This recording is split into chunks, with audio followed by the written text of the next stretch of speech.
And when you talk about the $100 billion budget for the entire department, think about the schools that you could build, the teachers you can hire. That's what President Trump is doing. He's sending these dollars back to the states so that they can spend them in a much wiser and more effective way than the federal government can. This has been a long time coming. You're right. Congress has to cement it. We should eliminate and abolish the department and make these cuts permanent and let states keep that money instead of sending it to Washington, So we wanted DC. to show the results of fourth grade reading trends and eighth grade reading trends. This ain't good. Look at that yellow line right there. That is below basic, and you see how it's on the rise since 2019. A lot of that could be a COVID impact, but the trend hasn't stopped. Now here's the eighth grade reading trend. Look at the yellow line again. It's really the same trajectory there, up to 33% that are below basic reading on the national trend. Let's go back to 1982. Remember this guy? Watch. The budget plan I submit to you on February 8th will realize major savings by dismantling the Departments of Energy and Education and by eliminating ineffective subsidies for business. For that, now today. Will Congress allow this to happen?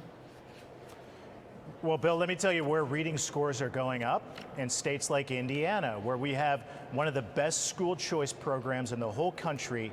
We empower parents, we let teachers teach, we get the government out of the way of these schools, and that's why abolishing the Federal Department of Education is so good for our public schools, because it empowers them to do their jobs better without the federal government getting in the way.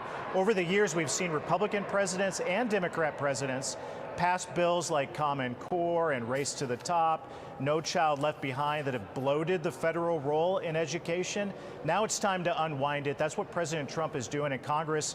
I'm going to do everything myself to help President Trump get it done and cement it and empower schools at home to do their jobs. Well, at least No Child Left Behind was focused on the students. None of these protesters are focused on the students.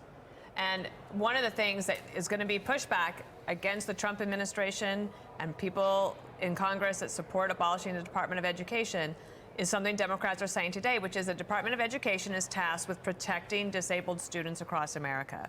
And Jamie Raskin, for example, is all out there saying, how are you going to defend this? So let me ask you.